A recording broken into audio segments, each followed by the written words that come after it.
with reference to the decorative panels on the terracotta temples, when it comes to the representations, often stories related to Indian epics, mostly the Ramayana and the Mahabharata, are elaborated on the temple walls. What is the significance of Indian epics in the context of religion? Enormous significance, because for a variety of reasons, but from about the 6th, 7th centuries, the narratives of the Ramayana and the Mahabharata began to be represented on the temple walls or on public places, mostly temple walls. And even in Bengal, the Paharpur stupas have representations of both Rama and Krishna. So, if not specifically Ramayana and Mahabharata scenes, but Rama and Krishna. So, by this time, two things have happened. One, the final reductions to the Ramayana and the Mahabharata have been done. The texts are complete, and the texts are pretty well known by now. The oral stories were possibly known even before they began to be communicated. But as it got codified over a period of practically a millennium, from about the 5th century BC to about 5th century CE, it became even more and more well known through various performative channels and so on. As a matter of fact, the reason why these are on temple walls is also partly because they have their religious significance, but it's also, and they have their decorative function, but also communication of the texts. Right? I mean, the various channels through which these texts are communicated, one of them are temple friezes. And so, I mean, otherwise it wouldn't have been so pervasive as they are, right? I agree to what you are saying, but my question here would be, so there's a difference between written text and something where you have the versus representation. So in case of these in case of these decorated panels, we see representation which is not necessarily written. So how do you think, how was it accessible for the worshippers or people who were visiting these sites? Were there a figure who would actually take them around the temple explaining, or in terms of narrative or narration, how was that done? I don't know. I don't think that it can be known because the inscriptions etc. don't tell us whether there was such an arrangement. But there was no problem with regard to the worshippers being able to relate to these panels, because even by about the 7th century, the stories were so completely known that they had no difficulty in reading these stories as they are represented figuratively on temple walls and in various other ways and so. So there's no doubt about that. And the religious significance, you see, the divinization of Ram and Krishna, who were to begin with were obviously epic heroes, who got eventually transformed into divinities. That happened over a period of time. But as I said, that by about the 5th century, this was CE, this was complete. Look at it, look at the two processes of divinization of both Ram and Krishna. The Ram, to begin with, was not really a divine figure. Yes. Right? The divinity of Ram are established in the 1st and the 7th cantos of the Ramayana. From 2nd to the 5th, the bulk of the narrative, Ram is a hero. And the 1st and the 7th cantos were written much after the narrative got codified. So, in the 1st canto, he becomes the hero, of course, and in the 7th canto, he is already the object of great devotion. However, Ram is unaware that he is an avatar of Vishnu. Because after his death, when he merges into Vishnu, he is surprised and he asks what's happening. So he is unaware that he is an avatar of Vishnu, but this divinization has happened between the 1st and the 7th cantos. For Krishna, there is no problem. One who enunciates the Bhagavad Gita knows and says that I am the God, and the worshippers are being asked to devote to him, right, to the exclusion of everything else. So, keeping that in mind, one can see that there were different processes at work in the divinization of these two. But by about the 5th century CE, they are not mere divine figures. Krishna is being posited with the Puranas, which are beginning to be written from this period, as the Purna Avatara, the complete manifestation of Vishnu, and Ram is the one immediately preceding him, and equally important. So, the fact that they will be particularly on the Vaishnava temple walls is not surprising. This is to be expected. And this is what's been happening all along, right? Now, there's one thing that needs to be remembered, that the god of the Mahabharata, the Krishna of the Mahabharata, is an adult statesman, okay? And in the Mahabharata, there's no reference to the childhood or the adolescence of Krishna. It's from about the 4th century that a series of Puranas began to be written, which contain the stories, and another text which sort of occupies a position halfway between the epics and the Puranas called Harivamsha, and then the Vishnu Puran, which is about 4th, 5th centuries, the Bhagavata Puran, which is towards the end of the 1st millennium CE, and the Brahma Vaivarta Puran, which will be towards the beginning of the 2nd millennium CE. So once again, over a period of about 800 years, in large volumes, the childhood and the adolescence of Krishna is elaborated. The point is, the enunciate of the Bhagavad Gita is not the object of devotion of the Vaishnavas. It's the child Krishna and the adolescent Krishna at the maximum. Okay? And therefore, although there are stray examples where Krishna as the charioteer of Arjuna, as in the Bhagavad Gita, is represented on temple walls and other crafts, but it's usually the child, mostly the adolescent Krishna, with the gopis, with Radha. That's right. The Bishnupur temples are replete with that, and also Krishna Leela, and Krishna Leela, right? I mean, it's not as if that image of he being the charioteer of Arjuna is a very pervasive figure. It may appear from time to time, but not the other Krishna of the Mahabharata. But it's the child and the adolescent Krishna. So that I would say, roughly, in response to your question, that one,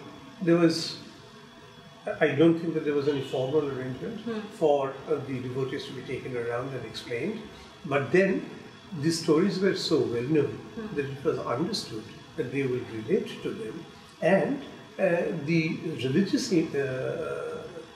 both the religious imagery as well as the religious message was self-evident or understood to be self-evident. A.K. Ramanandan once said that the Indians don't have to read the Ramayana and the Mahabharata, they know. I mean, they sort of imbibe it from everywhere. So that's right. I mean, increasingly, I'm finding to my dismay that that's not quite the case in the classroom.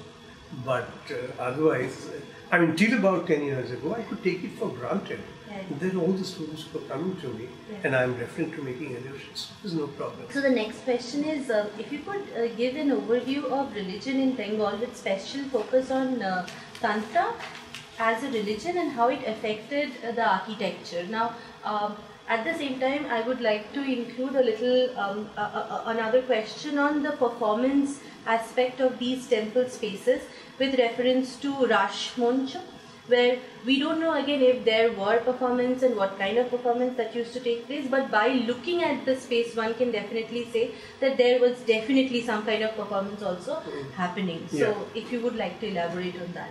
Yeah, an overview of the religion of Bengal is, of course, it's quite dark, however, one must remember that Bengal was for a very long time outside the pale of Brahminical influence, because it was at the bottom of Gangetic Valley, right? And it doesn't belong to the Gangetic Valley heartland, and therefore it was considered to be outside, marginal territory and so on.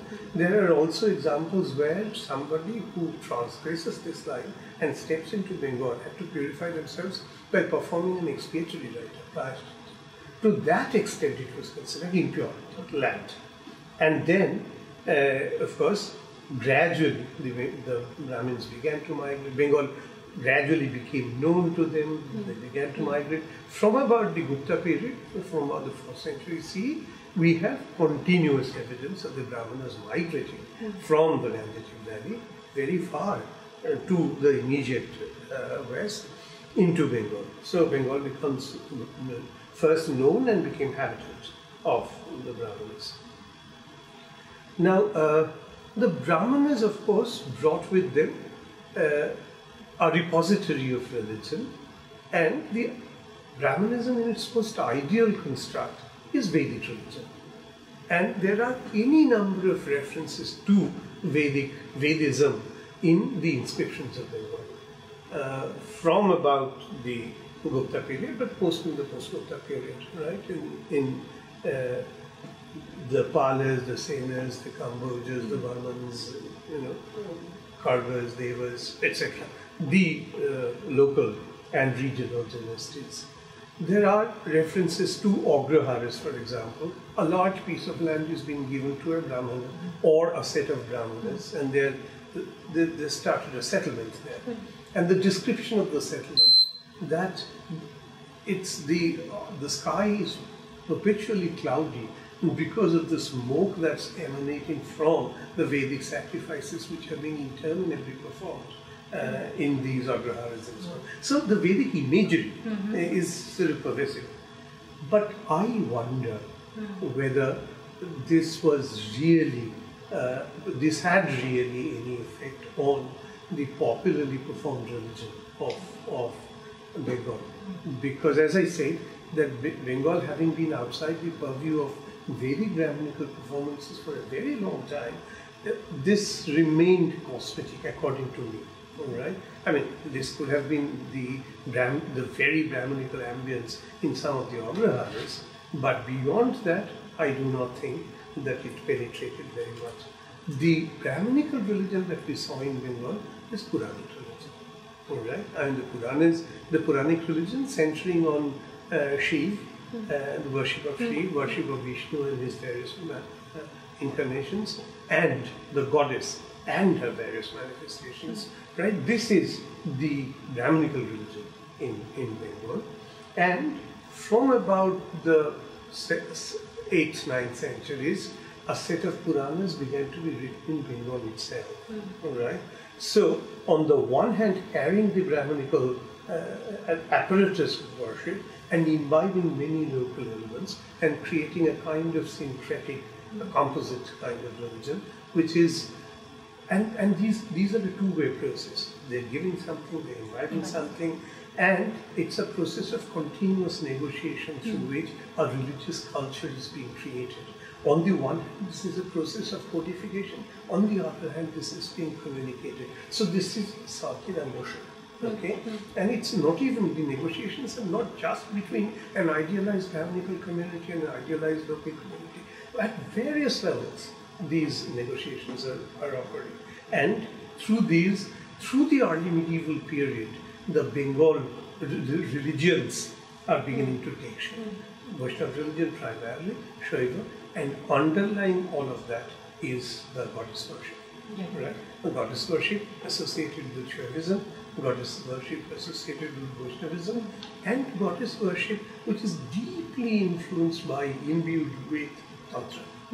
Okay? So this is one stream of religious development in Bengal. The other stream of religious development, of course, is Buddhism. Very important, because the Palas, one of the most important regional dynasties of Eastern India, were great patrons of Buddhism. And therefore, Buddhism actually witnessed the last glorious phase in India, which is from about the 8th to 10th, 11th centuries. Okay? It will be wrong to say that the Palas patronized only the Buddhists. They also gave lands and so on to Brahmanas, etc. But they were primarily Buddhists and they patronized Buddhism. However, Buddhism in Bengal, which is the Mahayana Buddhism, began to transform. And this process of transformation occurred in these 3 centuries that I told you, from about the late 7th, early 8th century, still about the 11th century, the Mayan got transformed into Vajrayan, Sahajayan, Kal Chakrabarti. So these are called the various yanas, vehicles. Okay, so various yanas, and these were deeply imbued with Tantra, extremely, right?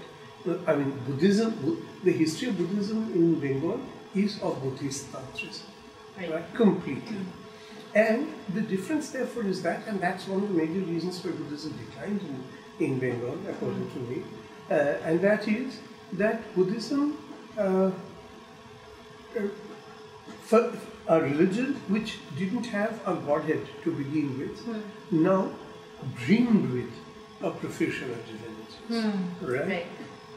So many of them are actually goddesses, and therefore it became, there were minor differences between these yanas. The basic attitude was, the basic ritual practice was tantric, right? In all three, in Sahajan, Kal Chakrabarti, Vajrayan, and so on and so forth. We have records of that, detailed records of that. And as a result, what happened is, in the eyes of the laity, who were not members of the Viharas, were not monks, were not initiated Buddhists, in the eyes of them, there was practically no difference between the Brahminical religion, right, performed in the tantric way, and the Buddhist religion, which was absolutely tantric. For example, Buddhism had Tara, a great variety of Taras, and there's Tara in Shakta religion. For a common worshipper who's not initiated into theological basis of this, there's no difference. And that's one of the major reasons why, when patronage moved away from Brahmanism, from Buddhism and moved towards Brahmanism, the Viharas began to decline because they required resource mobilization on a very large scale for them to keep on functioning. And the laity didn't see much difference between one and the other. And therefore, on the one hand, the expanding base of Puranic religion, on the other hand, the Seno-Varman patronage to Brahminical religion and so on, led to a gradual dissolution of Buddhism. And so, it's a difficult process. One can still ask what happened to the Buddhist laity. Hinduism, you must have noticed that I'm not consciously using this term because you cannot, the period in which I'm talking about. But Brahmanism does not admit of formal proselytization, formal conversion. So what happened to a very large base of Buddhist laity who eventually got into the Puranic Brahminical religion? But you know, how exactly, what was the process is difficult to say. I mean, I've tried to talk about it elsewhere, but I didn't go into it just now. All right.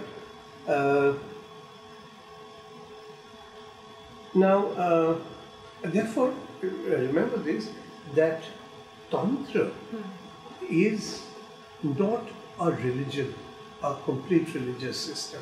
Tantra is primarily a set of rituals, techniques, which will be described as sadhana.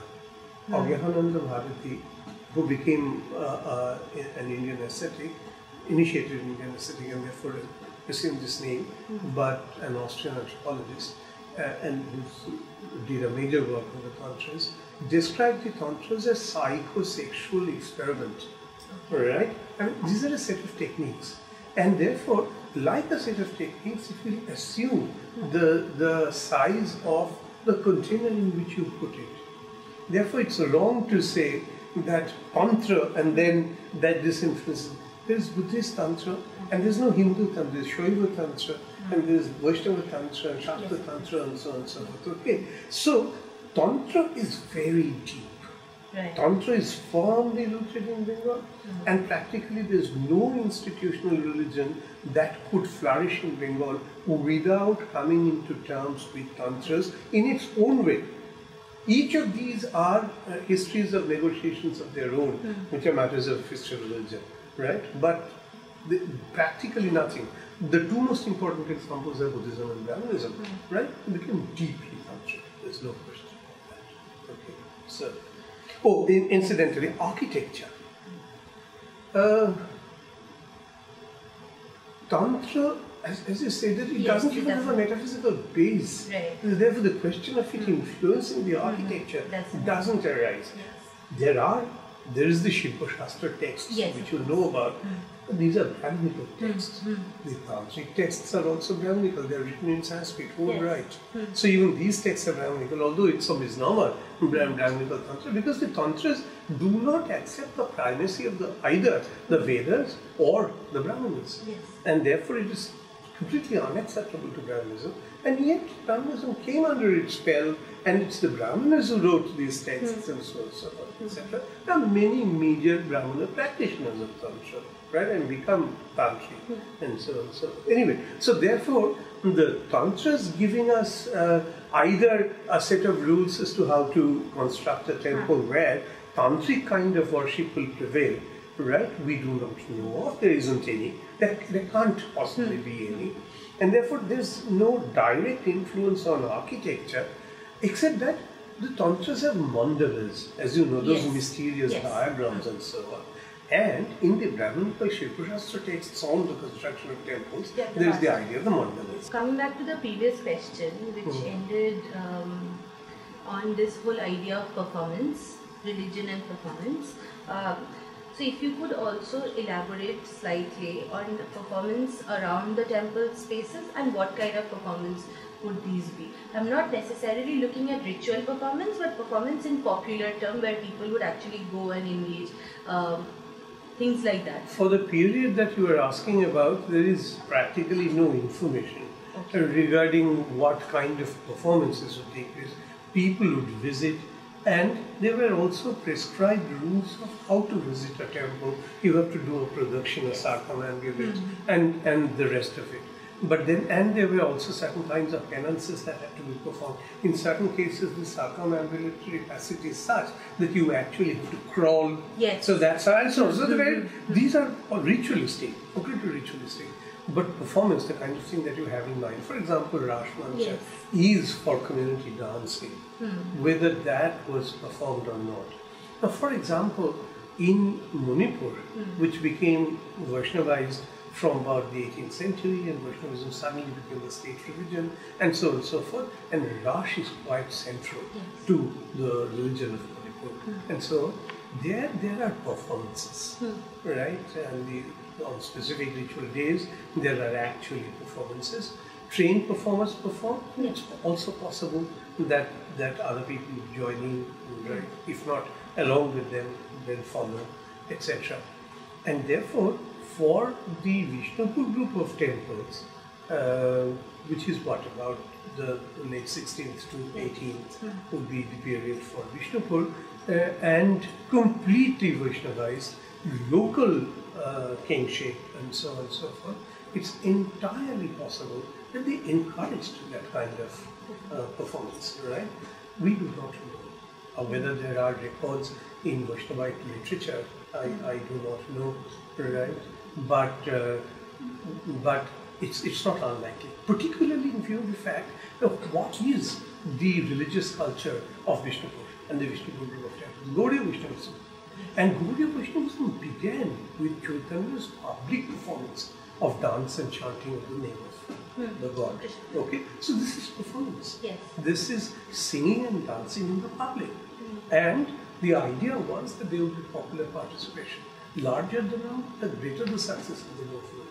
So in view of that, I think that I wouldn't be surprised if at least on ritual occasions there were performances that happened. Particularly when, if you look at especially the architecture of some of these, right, there were spaces possibly for those purposes.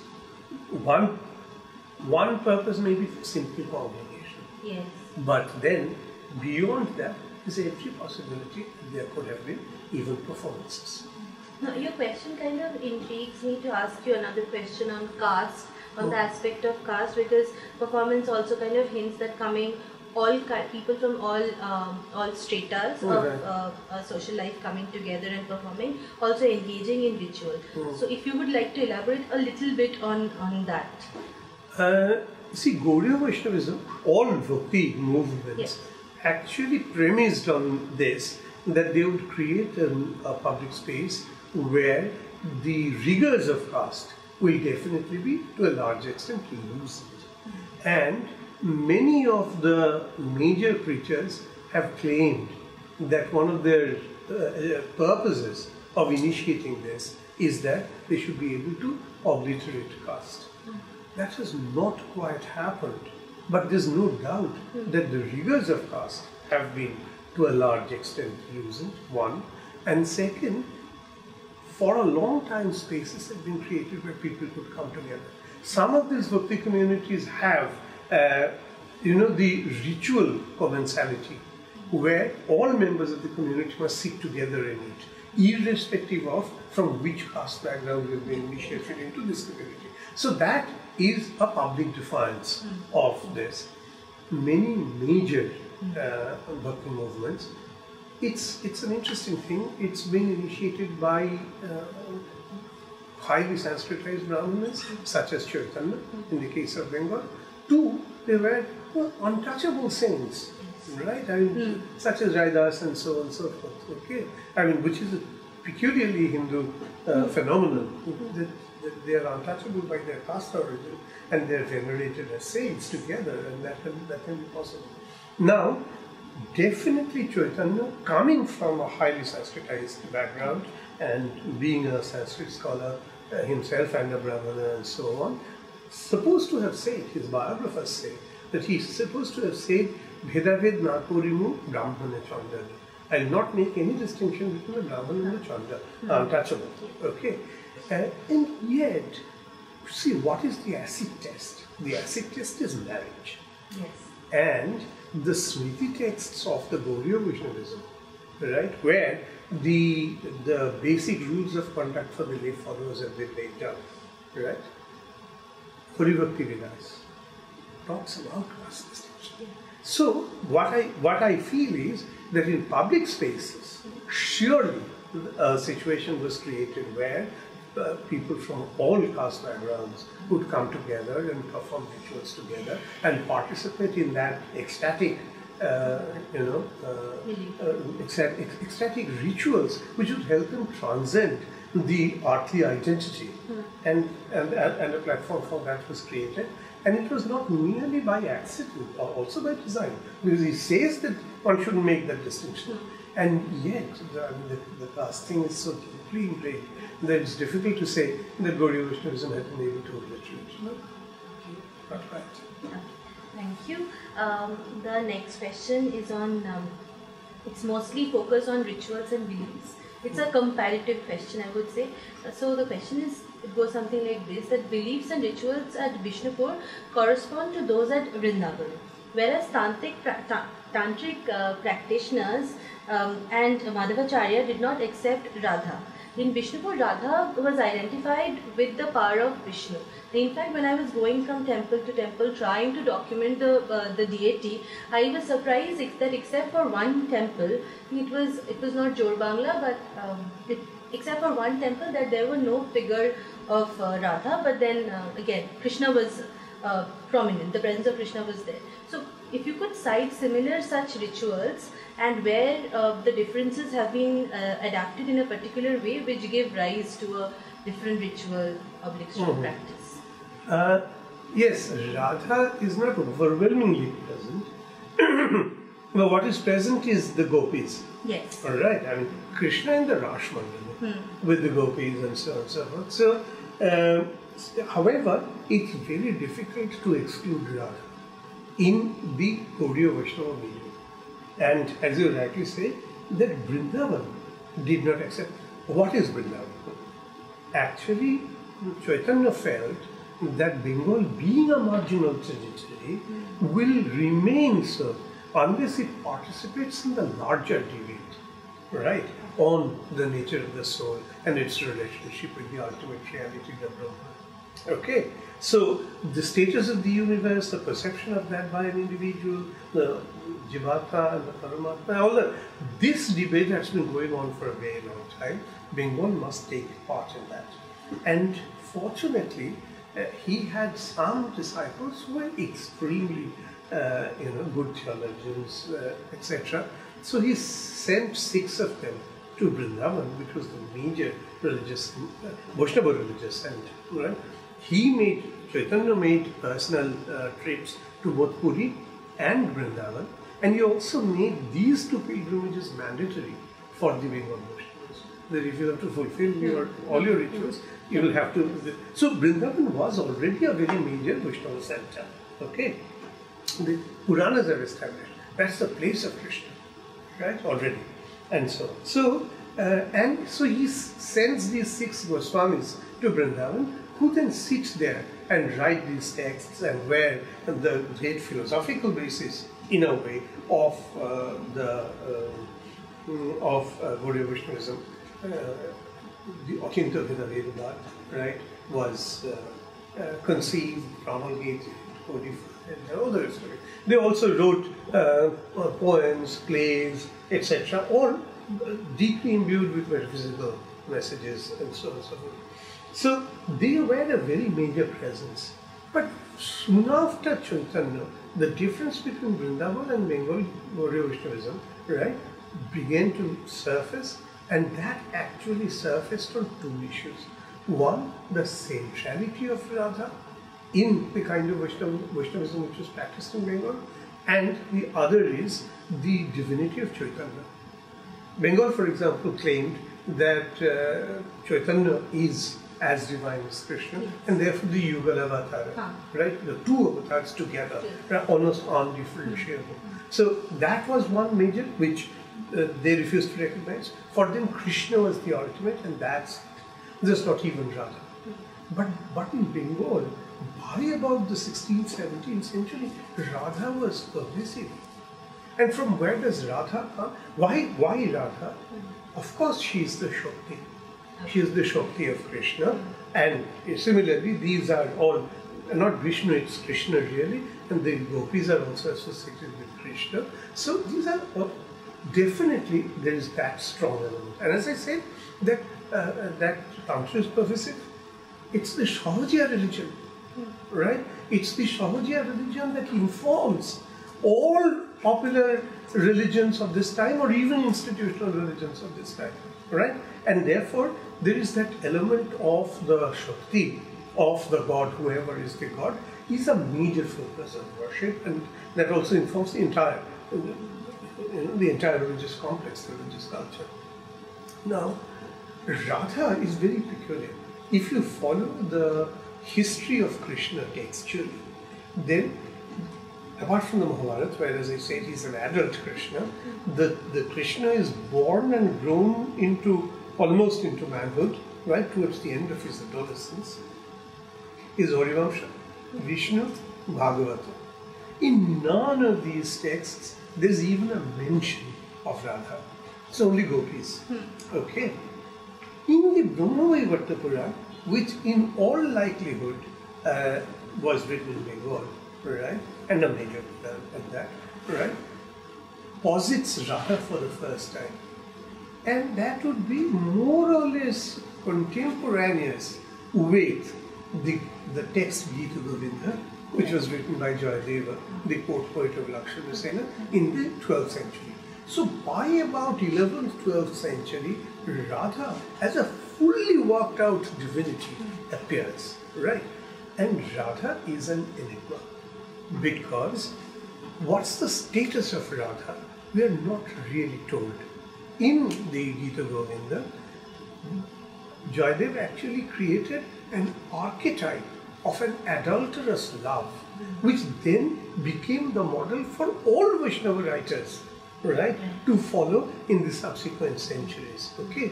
Remember, however, that in Jayadeva, Radha was not a Parokya Naika.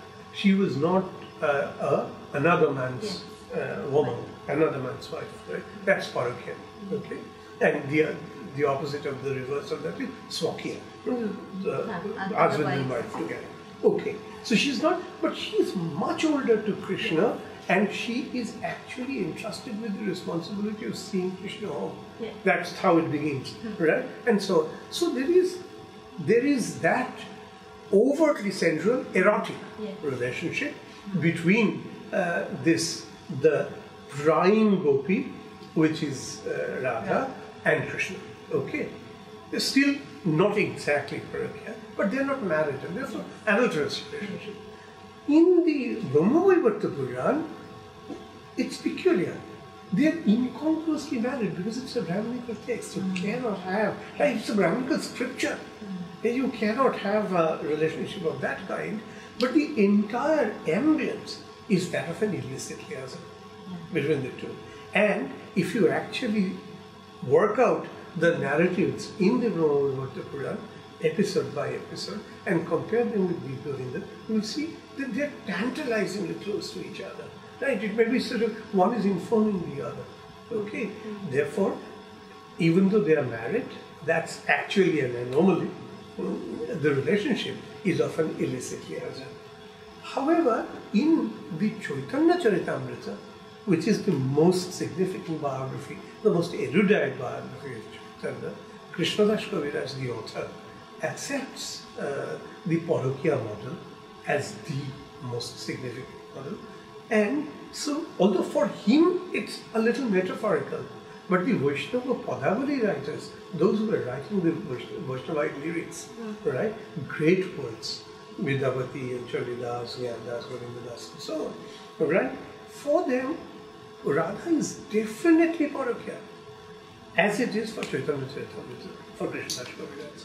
And she is the representative of the gopis. She is already married to someone. All kinds of, compromise explanations are provided. When Radha comes to meet Krishna, it's only the Chaya Radha, the shadow of the Radha. The original Radha stays at home. It's the shadow Radha who comes in. So all kinds, because this at one level discomfort with the idea that she is Parokya. Not for the creative writers, but for the theologians, there's a discomfort. But at another level, she is. And the metaphor is that a Parokya relationship is the ideal for a model devotee. Since that ideal, I mean, if it is Shakya, then the union has been achieved. But here, the union is almost unattainable because you're still married and the other one, etc. So the longing is ceaseless. And that's the state of mind of the bhakta, right? That has to be, that you have to be continuously open towards the possibility of a union with your object of devotion.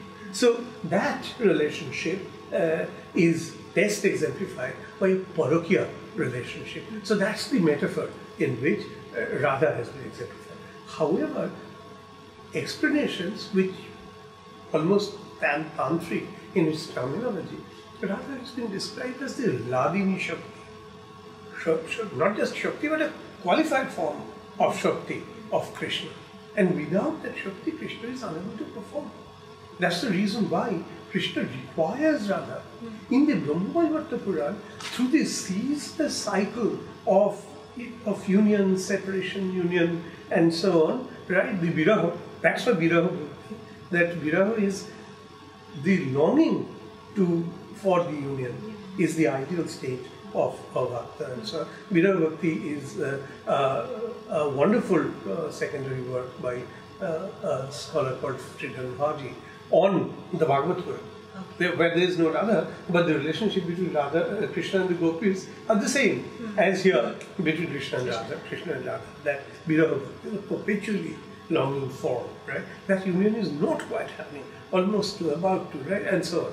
So, as I say, that this relationship is encased in a way with the tantric ideal of Shakti. And she is a particular kind of Shakti. And in the Brahma-Vaivarta Puran, you will see that the dominant partner among this couple is Radha. Because it's Radha who is angry with Krishna for his many frolics, and then it's Krishna who comes back and apologizes to Radha, and then Radha admits him once again, and then the cycle begins, and so on. Okay, so Radha is the dominant figure, just as the Shakti is the dominant figure in tantric relationships. Okay, so at one level, it is Vrindavan, and Radha doesn't appear in all phases, right? It's mostly gopis. At another level, I cannot conceive of the Bishnupur religious, the Vaishnava religious complex without Radha. If not physically present, then overshadowing it all.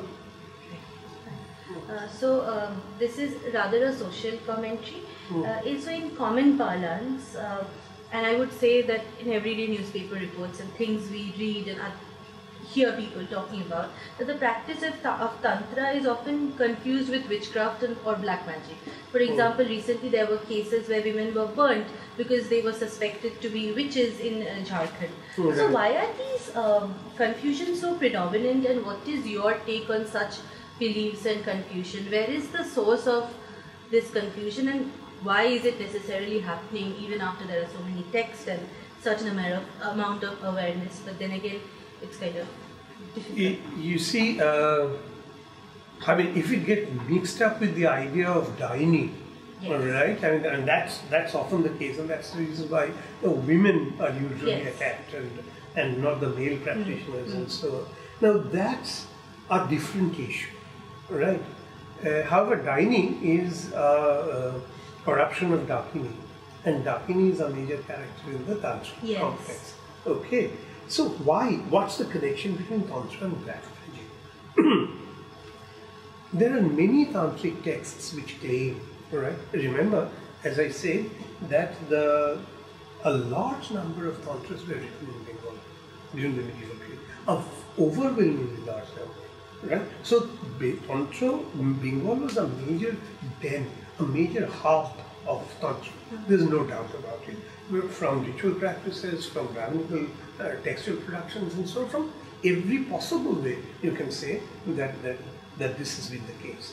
And so there are a large number of tantric texts actually talk about procedures, right, ritual procedures, through which apparently you can acquire some power over some supernatural beings, such as the Pishachas, the Dakinis, and so on. Okay?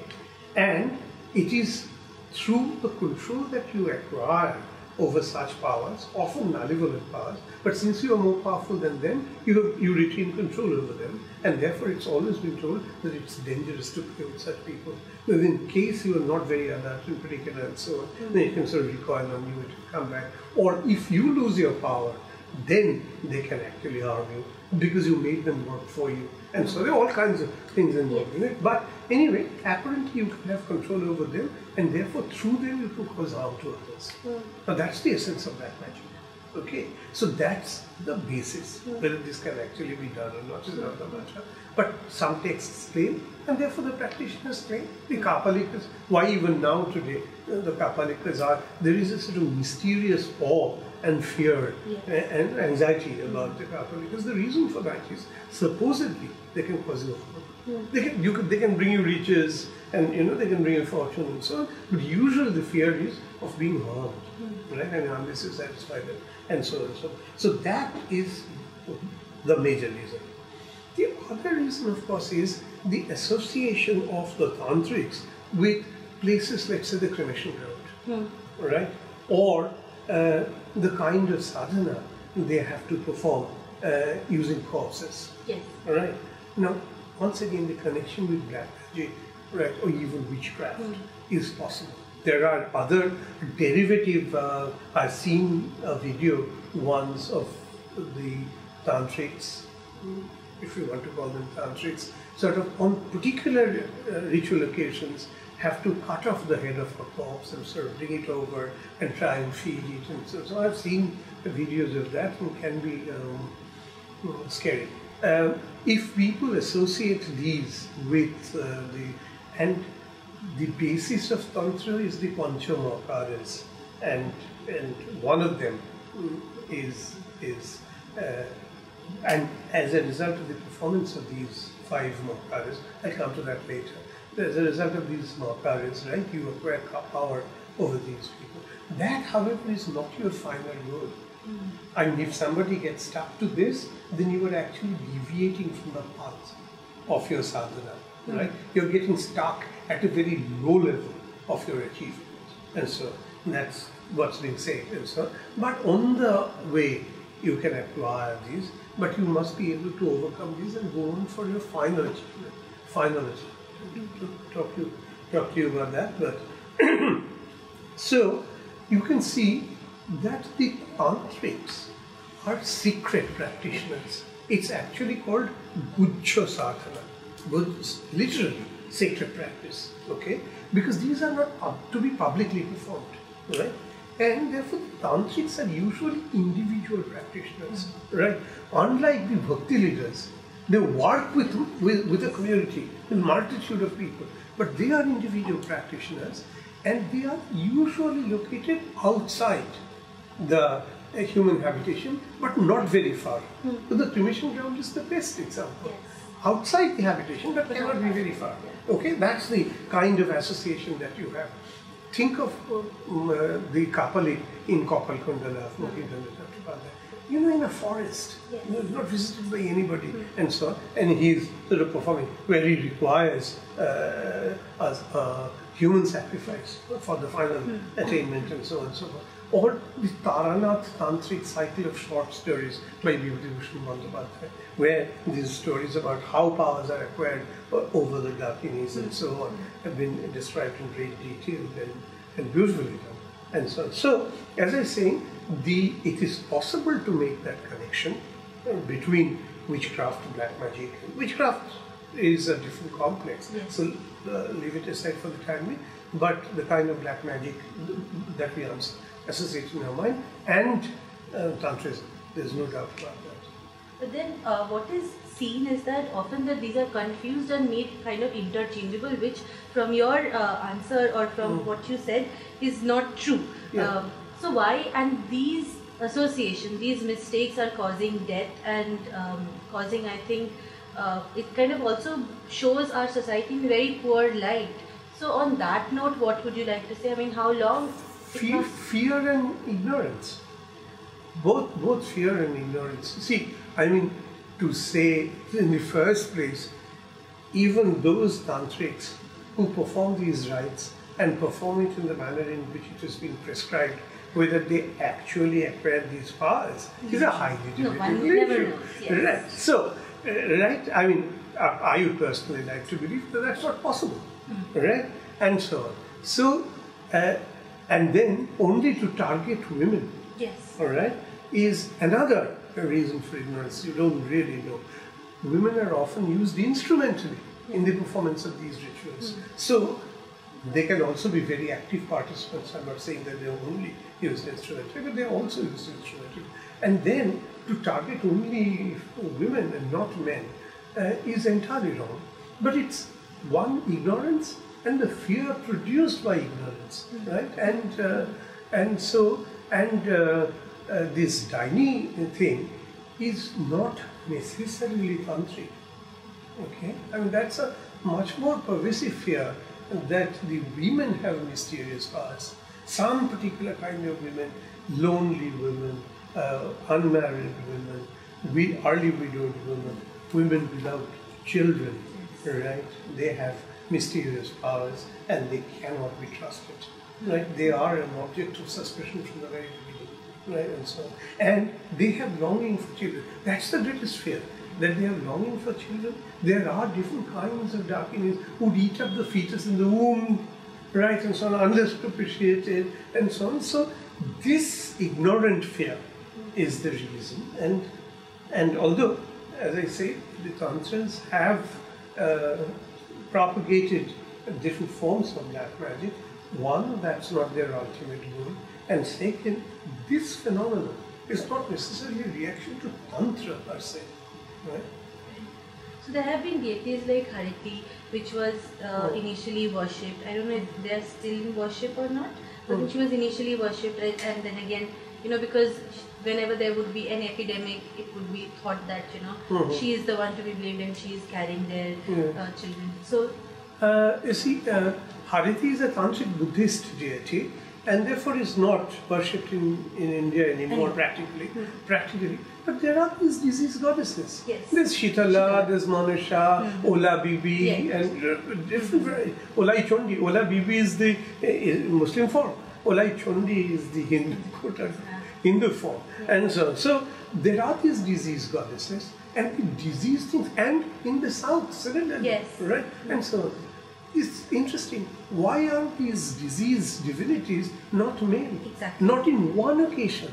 Once again, this malevolent power and women, there is an association in popular mind that there is, because not in one occasion. And there's also overt sexuality of these goddesses. Yes. They are often unmarried ones and so on. In many cases, their iconography is that of a naked woman, right? And untied hair, holding various inauspicious things in their hands, such as a broom, right, accompanied by a crow. All the, everything that has been considered inauspicious are associated with them. And there's the deep suspicion of the sexuality of women. The Tantra foregrounds the human body as the most important object in any procedure that they recommend. Okay? Now, it involves the activity of the human body in various ways. Okay? And there, for example, the ritual, the 5 M's, the Pancha Makara, right? Matsya, Mansya, Madhya, so fish, meat, and Tika. Mudra, which is a particular ritual gesture, and Moithuna, sexual union. These 5 are essential components of the Tantric worship. Okay, so you can imagine that one, Mithuna, is at the center of it, and the other 3, eating and drinking, and the 4th is doing some gesture with your body. So all, at the center of it all is your body. And that's why the Tantric practice is also described as Kaya Sadhana. Sadhana, Kaya is the body, right? It's the body, the sadhana through the body, right? So there is the sensuality of the body. And it's also believed in the Tantras that each human being is a god or a goddess in one's own right, right? For example, in other kinds of institutional religions, including Brahmanism, right, where the idea of the Atman is to be able to merge with the God, or seek companionship with the God, right? Either you sort of go out of the cycle of continuous births and deaths, repeated births and deaths, by marching into the divinity, the Brahman, the ultimate reality, or you seek absolute companionship of either Shiva or Vishnu, Vaikuntha, Golaka, wherever, right? And so on. And there you rest. Okay. Here, of course, you are gods and goddesses in yourself, right? And so, of course, in Vedanta, that you are him, the fact that you do not think that you are him is because of avidya, because of maya, because of infatuated attachment towards this art, because of a film of illusion that envelops you and so on. And as soon as you sort of come out of that, you realize who you are and etc. But it's not that complex a conceptualization in Tantra. It's simple. You are God. You are a goddess and so on, right? And through a procedure, ritual procedure, you ultimately realize your godhood. And that's the point. And that ritual procedure is, therefore, one, you are divine, and second, your body is the instrument, and third, your realization doesn't take you beyond this realm. You are divine, that realization happens in this life. Okay? So it's not beyond. Okay? And that's the reason why I say that the body is quite central. I possibly said it already, that Tantra is a set of techniques rather than a religious system, belief system. Right? I mean, it has a metaphysical basis, and that basis is a simple one. And to that extent, meaning that set of beliefs are not uncommon to some of the other Brahminical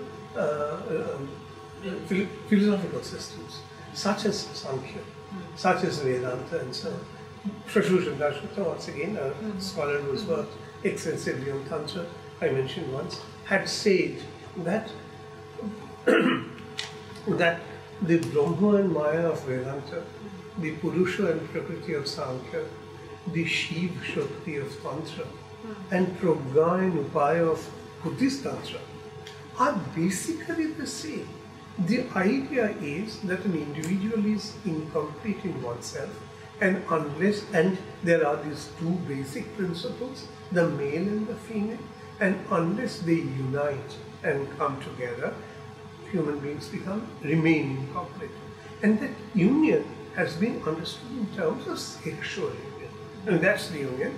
And as a result of that, you achieve what? The realization is Godhood, that you realize that you are God in yourself. But you achieve Mahasukha, great bliss. And that great bliss is through the performance of the rituals, in which erotic practice is quite fundamental. It's quite so. So, as you can see, that one, the centrality of the body.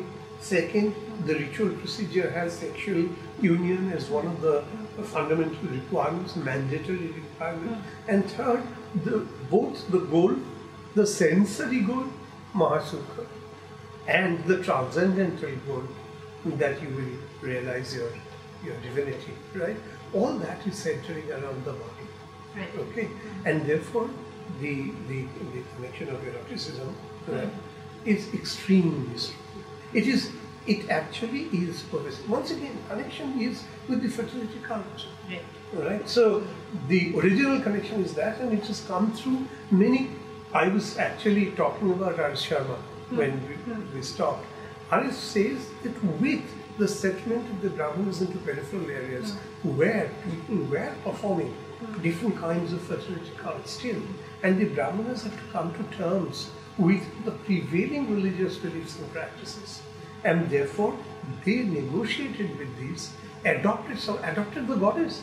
Brahmanism didn't have a goddess. The Vedic religion didn't have a goddess, and even in Puranic religion, it came from the centrality of the goddess is only in the Devi Mahatma, which is not earlier than 6-7 centuries, with the full articulation of the power of the goddess, where Shaktis appear and Shaktis theoretically are established as the performing capability of even the male divinities, and so not over the 6-7 centuries. And that too, they flourished in the Upapuranas written in Bengal, for example. The goddesses are predominant. There is no question about it. These are about goddesses. And so the Devi Puran, the Devi Bhagavata Puran, the Kalika Puran, about goddesses. So, and this is a Brahminical adoption of the various local divinities, often female divinities, because they were central to the fertility rituals and so on. And therefore, the composite ritual that the Brahmanas began to create in the peripheral regions, he's showing, mapping the production of the tantric texts, that these are not happening in the Ganga heartland. These are all happening in Bengal, in Assam, in Kashmir, in Pakistan, various places, the margins, as it were, to the Ganga Valley and so on. Okay? So, they say that there is adoption by Brahmanism, and even within that, the Brahmanas therefore attempted to make a division between the Vama Marga, the left-handed method, and the Dakshinacharya, the right-handed method.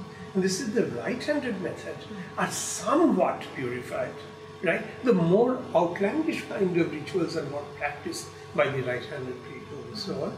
But the left-handed methods, the Paula Marga, right? There it is unrestrained sexuality, because there the Brahminical intervention or Brahminical filtration is less, deliberately less, because they realize that there will be some people who are so closely adherents of this that if you try and say that this won't do, right, will possibly not be accepted. Okay, and so they wanted to make a distinction between Bhava and Dakshina, right? That's an artificial distinction the Brahmanas attempt to make. And so, but in the Pola Marga, in the Vamacharya, it is unrestrained sexuality. Right? And various all gods, not merely goddesses, all gods have their left variants. The Betala Vairava, for example, for Shiva and so on. Even Bal Gopal has a tantric Vamacharya presence. So it's the textual volume is very large. and therefore have it. This kind of also I would take the liberty and ask this question. The question that I'm about to ask is, it's been explored and there have been several interpretations by so many scholars. Again, the location of these sculptures, these kind of representation is usually outside the temples.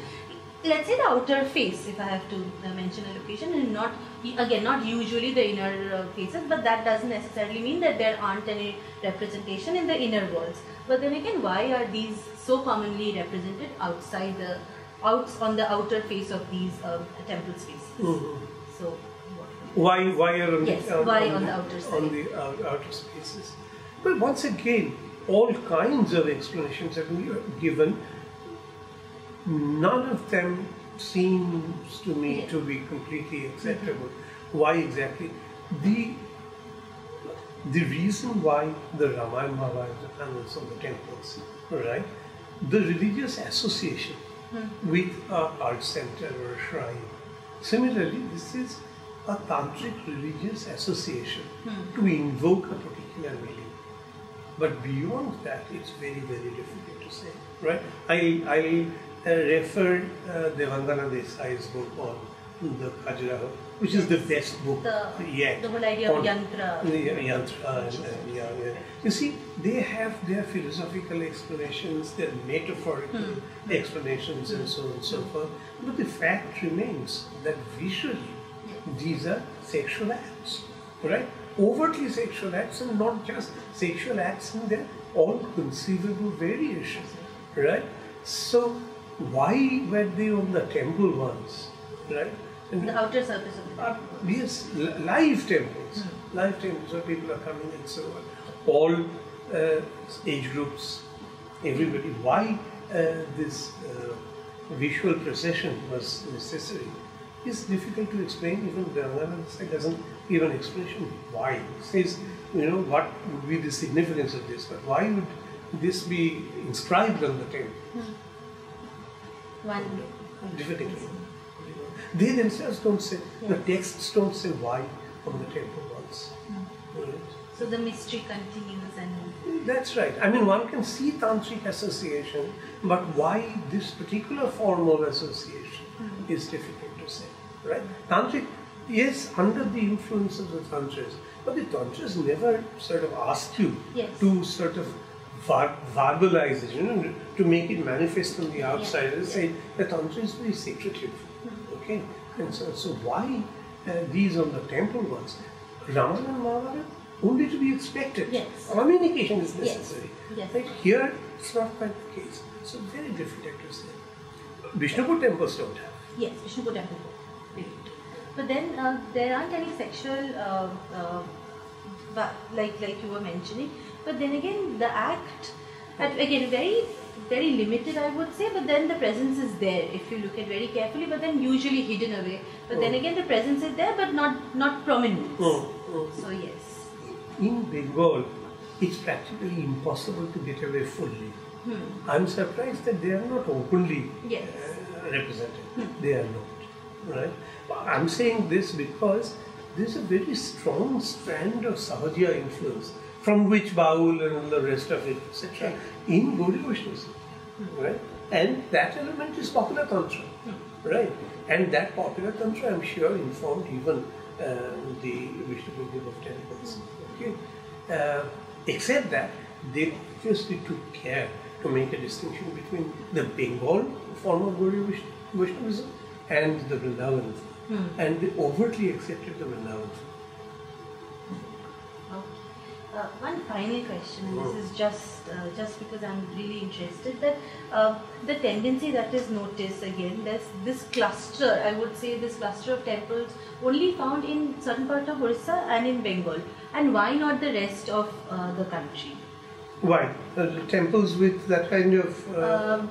let's say, even in terms of practice, the kind of architecture, the kind of representation. So the vocabulary, that in terms of temple vocabulary. But why are you excluding the Khajuraho group? Because in terms of familiarity in their architectural pattern, Khajuraho is different. Okay. So once again, difficult to say. But why do you say Orissa and Bengal? Because there have been examples that we find in Orissa, very similar, that elephant back kind of a structure, what we ideally call the terracotta structure or the thatched roof. You see, the reason why we have the kind of architecture that we have in Bengal, not the Ratnodeuls, yes, but the others, the Dochala, Chachala, Artchala, right? Those are because these are very prone to rains. Yes. Right? And that's the reason why the thatched roofs are of that kind. And that's true for Bengal and Orissa both. Yes. Right? It would be Assam too. Right? But in Bengal and Orissa, in Bengal, that's the reason. See, Bengal, once again, the difference between Bengal and Orissa is Bengal is one of the major areas in the Gangetic plain where no monumental temple was ever erected. Right? Unlike Orissa, unlike several other places, but unlike Orissa.